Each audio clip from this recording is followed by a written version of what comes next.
Кыргызстане много красивостей, от которых спирает дыхание.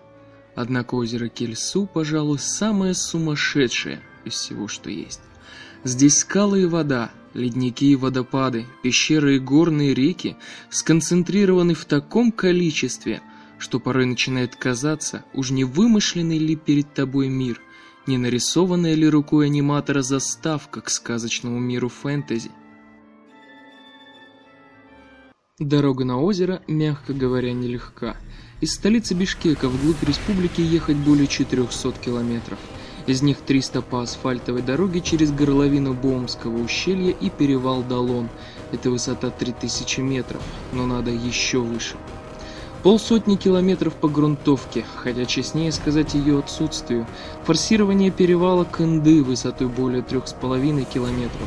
Преодоление погранзаставы, и вот перед нами самая высокогорная долина Киргизии – Аксайская.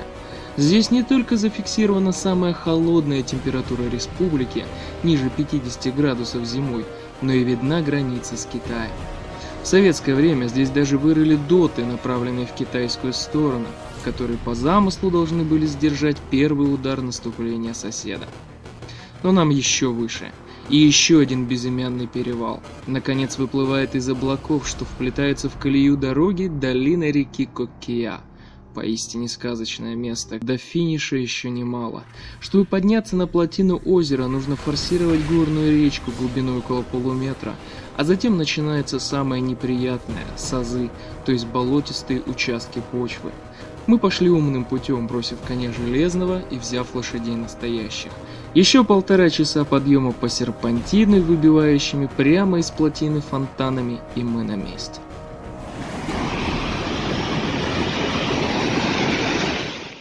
Есть в Кыргызстане озеро Кельсу. Оно не очень известно за рубежом. В переводе с киргизского языка оно означает «приходящая вода».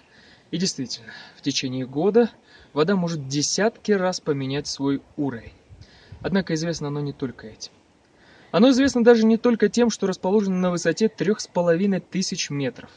Не только тем, что вода в нем имеет почти нулевую температуру.